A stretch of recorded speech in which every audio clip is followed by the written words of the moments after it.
Hey team, this is Kevin, your English teacher and the host of the Feel Good English podcast. Today we have another TED Talk Tuesday lesson. Maybe it is Tuesday for you today, maybe it is Wednesday, maybe it's Saturday. However, every Tuesday I release an episode on an inspiring and fun and informative TED Talk from the website TED.com, a wonderful resource for English learners where you can watch videos and get transcripts and all of that stuff free. It's a great resource. And today's episode is on a TED Talk called The 3 A's of Awesome. Awesome being better than great. Awesome is better than great. It's awesome, wonderful, super, fantastic. This is an awesome talk, kind of an inspiring and emotional talk. And he's going to talk about the 3 A's of awesome, 3 ways of living using words that all start with A that can help you live a richer, happier, more fulfilling life. And when I say richer, I don't mean specifically with money to be rich, but we also use the word richer to live a fuller life. So if you're rich with money, that's one thing, but you can also be rich. You can live a rich life, meaning a life full of good things, of good people in your life and good activities and good thoughts and positivity. So in the episode, I'm going to tell you a little bit about Neil and his story. If you want to know more, go to TED.com and watch the full video. I will talk about the 3 A's of awesome, and I will apply these 3 A's to English and how you can use these to help you become a better, more confident English speaker. I will also talk about some of the difficult, tricky vocab that Neil uses in his TED Talk. Some expressions and words and phrases that are not that easy to understand, so I will kind of explain those to you towards the end of the episode. And don't forget at the end to wait for the awesome joke that I always leave at the end of the episode. If you want transcripts to this episode of Feel Good English Podcast, go to my website, feelgoodenglish.com. There you will find information on how to become a Feel Good member. You can become a Feel Good member for free. If you become a member, you can get all of the transcripts to all of the episodes for free, forever. That's awesome. So let's get going.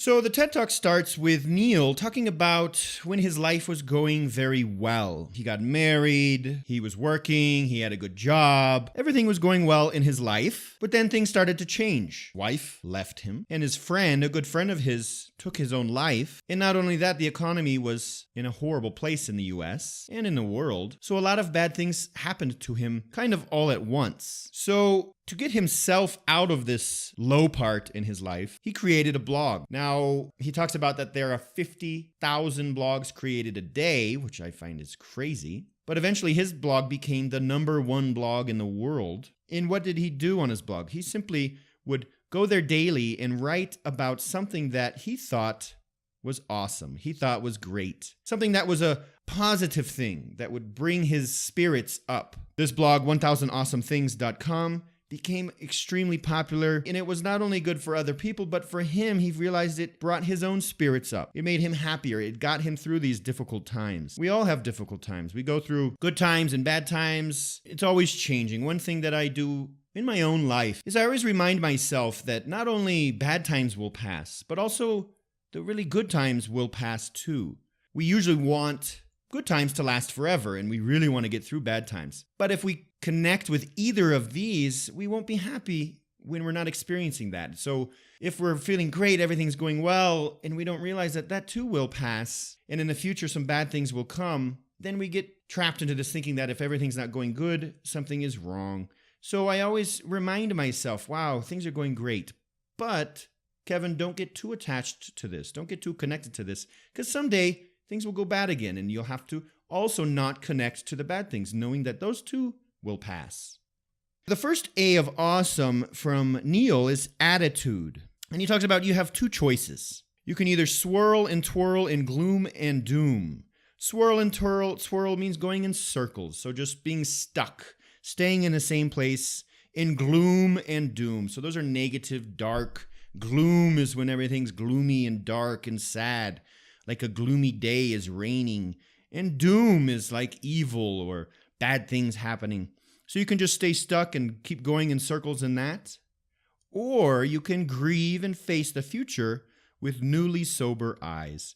To grieve is to be sad when something happens. You can grieve and accept that and go through the emotional pain and go through those, not try to avoid those feelings, but to accept them. And then once you go through that, you can face the future. You can take on the future with newly sober eyes. Sober is, usually we use sober for not being drunk or on drugs. You're sober, you're clean. And this is what we're talking about here, kind of with clean, fresh eyes. You go through a grieving process, and then you are ready to face the future with sober, clean, fresh eyes. He also says you take baby steps into the future. You don't have to change everything right now. Taking baby steps, taking small steps towards better days. Keep moving forward. Like his 1,000 awesome things, just little things during the day that would cheer him up. The next word he uses is awareness. If you listen to this podcast, you hear me talk about self-awareness a lot. Awareness is paying attention, being aware of things, is seeing them, paying attention, stopping and noticing them. So being aware of life, paying attention to life. He talks about embracing your inner 3-year-old. So embracing means literally like hugging and connecting with. Embrace your 3-year-old. So become a 3-year-old again and just be really interested in everything that happens, all the little things that happen during your day, embracing those and not just becoming jaded and becoming immune to everything and saying, I don't care about this anymore. I've seen it so much, and just being kind of a robot. So being aware is the opposite of a robot. It's noticing and paying attention to things and letting the emotions that come up when you see things and notice things, letting those, being aware of those emotions and paying attention to those emotions and feeling things throughout your day. This is being aware. And you can imagine being aware just makes days more interesting, right? When you're on vacation, you're going somewhere new, you're in a foreign country or a new city, you are a lot more aware of what's going on because you haven't been there before. And when you are in that state, it's really fun, right? So we can do this in our day if we just kind of stop and look around. Maybe you need to get off the phone a little bit and just stop looking at your phone and put your head up and look around you and be aware of the people around you and what's going on and notice the trees and the birds. That's always something that I find useful for me. If I'm a little stressed out and I'm anxious and rushed, just I look up and I look around and I notice the trees and the houses and the birds and the things around me, and kind of relaxes me just to put things into perspective and realize the whole world is not about me and my little problems. The last A from awesome is authenticity. The more we are ourselves, the better we feel about the choices we make. At the end of the day, the better we feel about what we've done that day, where we are. We can go to bed at night knowing that we were true to ourselves and we stayed true to our values in the way that we want to live. Sometimes this can be hard. People don't want you to be authentic. They want you to be like everybody else. They want you to dress like them, talk like them, get jobs that are recognized as the best jobs. Don't have a different opinion. Make sure your opinions match other people's. These things are the opposite of being authentic. I truly try to live an authentic life myself. It's not always easy. Sometimes you feel embarrassed or you feel like an outcast. You feel like somebody who's not part of the group. But in the end, I think people respect authenticity. People respect authentic people because it takes courage. It takes courage to be authentic. At the end of the talk, he talks about how we need to take advantage of each day because in 100 years from now, everybody you see around you will be dead. Now, you could look at this and kind of get sad. I almost heard this. I actually did get a little sad. You're like, oh, wow, that's true. But it's not to, I don't think it's to make you sad. It's to make you appreciate what you have and to appreciate every day, even if you're going through bad times or your country's in a bad place or your wife left you, your husband left you, cheats on you, whatever. Just know all of that will pass, and we have to really know that in 100 years from now, nothing will exist any way that we know. So just take it day by day. Appreciate our days.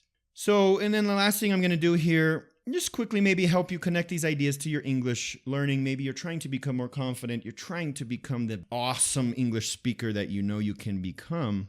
So attitude. We will have challenges when we're learning a foreign language, and these challenges continue to come for many years, and it depends on your level. If you're just starting out, it's really challenging. It's very difficult to become even conversational in a foreign language. And you have to take the attitude of, I am getting better every day. I just have to keep pushing through. And if you're an excellent speaker and now you want to become an English teacher, well, that will also be challenging. You might have to pass a test, or you might feel uncomfortable around native speakers that are teachers because you think your English isn't as good as them.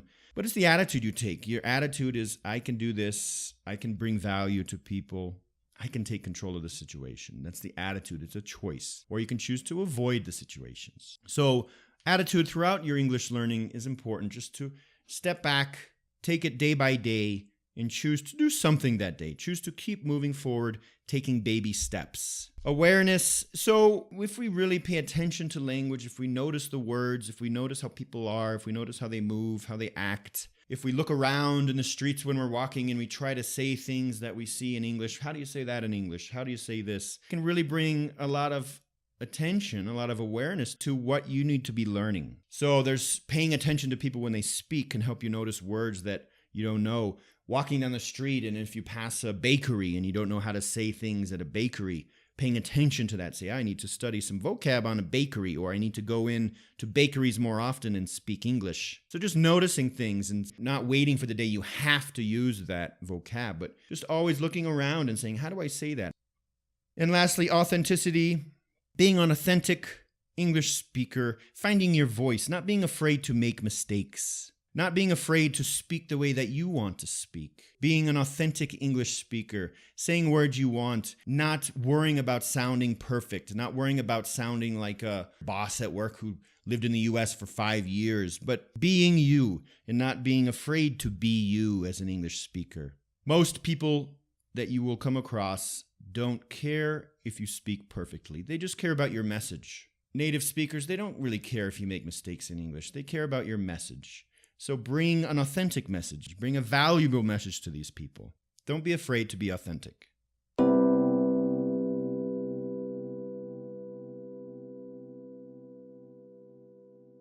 Some of the vocab you'll hear in the TED Talk. He uses a phrasal verb, settle in. Settle, S-E-T-T-L-E. To settle in is to become comfortable. So you move to a country and you have to try to settle in. You have to become comfortable there. You have to become used to the surroundings. So you're settling in. Or maybe you have a new job and it's very uncomfortable in the beginning, but you say, okay, now I'm starting to settle into this. I'm starting to become more comfortable. Another one, brink of collapse. Brink, B-R-I-N-K. On the brink of collapse. On the brink of collapse means almost collapsing. On the brink means just about to happen. I'm on the brink of going crazy. I'm almost going crazy. To grow apart, another phrasal verb, to grow apart, to get more distant from each other. Her and I are growing apart, so we're literally growing in the opposite direction. We're growing apart, A-P-A-R-T, apart. We're becoming disconnected. We're not the same. We're not in love as much as we used to be. We're not the same type of people. That's why I don't think you should ever get married too young, because when you get older, you might grow apart. People change. So you get married when you're 16 or 18 or whatever. Now, I mean, you can, but in 10 years, you probably will be different people. So you might start growing apart. Sometimes you'll have couples that have gotten married when they were really young and they live their whole lives together. That is magic. That is wonderful, but it's hard. He also talks about lumps and bumps. So a lump or a bump, basically the same thing. He's referring to when you get injured, when you get hit. If somebody punches you in the face, you're going to grow a lump there, a bump. So maybe if you have cancer, you might have a lump. But lumps and bumps just means problems, injuries, maybe metaphorically or literally injuries. But problems happen to you, you're going to have lumps and bumps. Fleeting moments. A fleeting moment is a moment that passes quickly. Fleeting. F-L-E-E-T-I-N-G. Fleeting moments. Moments that pass quickly. Fleeting moments. I, in this episode, used a phrasal verb, come across. To come across is to encounter something without looking for it, or maybe you are looking for it, but it appears and you came across something that was interesting. You saw something that was interesting. Something appeared into your vision. I was looking online the other day and I came across a wonderful deal on vacations to Ethiopia. That's pretty random. But you came across something. You found something. You found something that you might not have been looking for.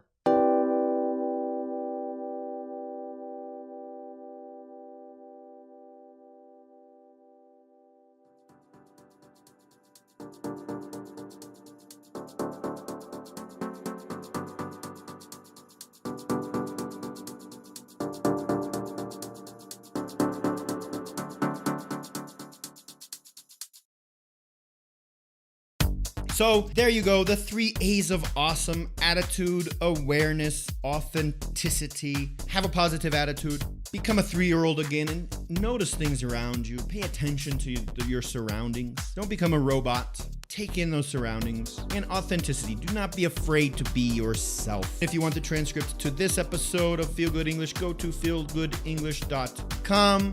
I will see you there. Send me a message. You can learn about becoming a member. Let's connect. I would love to meet you. You can also send me a voice message. That would be wonderful. And your joke for the day. A woman gets on a bus with her baby. The bus driver says, "Damn, that's the ugliest baby I've ever seen." The woman walks to the rear of the bus and sits down, very upset. She says to a man next to her, "That driver just insulted me." The man says, "You go up there and you tell him off. Go on, I'll hold your monkey for you." Be awesome. I'll see you next time.